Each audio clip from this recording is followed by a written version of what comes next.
बाकी आहे। आदरणीय व्यासपीठावर उपस्थित असणारे सर्व मान्यवर आणि समोर बसलेले तमाम माझ्या बंधू आणि भावांनो, आज या ठिकाणी ज्यांच्या प्रचारार्थ आपण जमा झालेलो आहेत, पृथ्वीराज साठे साहेब यांच्या प्रचारासाठी ही सभा आयोजित करण्यात आलेली आहे।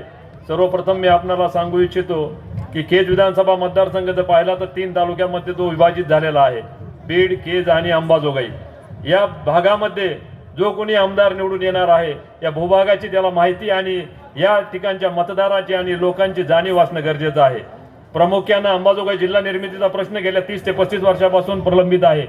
त्या प्रश्नासाठी विधान भवनामध्ये ज्या पद्धतीनं सभागृहामध्ये हा प्रश्न मांडला पाहिजे तो मांडण्यात आलेला नाही। दुसरा प्रश्न आहे बुटेनाथ तलाव। या बुटेनाथ तलावावर संपूर्ण अंबाजोगाईची जी काय पाण्याची जी सोय होणार आहे ती फार मोठी सोय होणार आहे। आता 10 आणि 15 दिवसाला पाणी येतं। त्याच्यानंतर तिसरी जी गोष्ट आहे की या ठिकाणी जी आहे अंबाजोगाई ते घाटनांदूर रेल्वे, हा प्रश्न फार जिव्हाळ्याचा आहे। रेल्वेच्या माध्यमातून अनेकांना रोजगार, काम आणि या ठिकाणी उद्योगधंद्याला चालना मिळू शकते। त्याच पद्धतीने या ठिकाणी MIDCचा मोठा प्रोजेक्ट असणं गरजेचं होतं।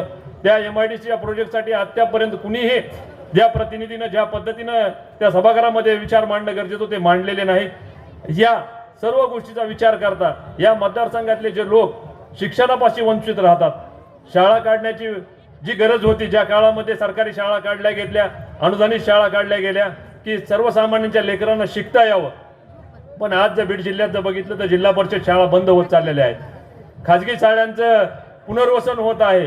जर आपण सरकारी शाळेत शिकू शकत नसाल तर या प्रायव्हेट शाळेमध्ये कसं शिकणार? LKG UKG यासाठी लागणारा जो खर्च बघितला तर आईवडिलांना झेपणारा खर्च नाही।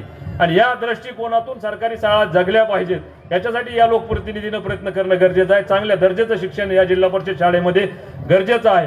त्याच पद्धतीने या ठिकाणी SRTR दवाखाना जे महाविद्यालय आहे या ठिकाणी ज्या सोयी सुविधा दिल्या जातात, ज्या त्या ठिकाणचे CT स्कॅन मशीन असेल, त्या ठिकाणच्या ज्या लॅबमधल्या टेस्ट असतील, त्या सर्व गोष्टी ज्या लोकांना फ्रीमध्ये उपलब्ध व्हायला पाहिजेत त्या होत नाही। त्याच्यासाठी अनेक वेळा तुम्हाला बाहेर पैसे देऊन टेस्ट करावे लागतात, त्यामुळे जनता पिटाळली जाते। या सर्व गोष्टीचं या लोकप्रतिनिधीचं लक्ष असणं गरजेचं आहे। सामान्य लोकांना रोज अडचणी ज्या ठिकाणी निर्माण होतात त्या ठिकाणी तो लोकप्रतिनिधी उपलब्ध असणं गरजेचं आहे। या सर्व गोष्टीमध्ये मला असं वाटतं की आपले जे उमेदवार आहेत पृथ्वीराज साठे साहेब हे सर्वांना उपलब्ध होण्याचा, कधीही फोन केला ते उचलतात, ज्या ठिकाणी थांबता म्हणतात त्या थांबतात, आपल्या अडचणी आपण त्यांना त्या ठिकाणी मांडू शकतो। अशा या उमेदवाराला प्रचंड बहुमताने आपण विजयी करावं असं मी आव्हान करतो आणि तुतारीधारी माणूस या चिन्हावर मतदान करून येणाऱ्या 20 तारखेला त्यांना मतदान करून 23 तारखेला विजयी घोषित करावं असं आव्हान करतो आणि मी थांबतो। धन्यवाद साहेब। यानंतर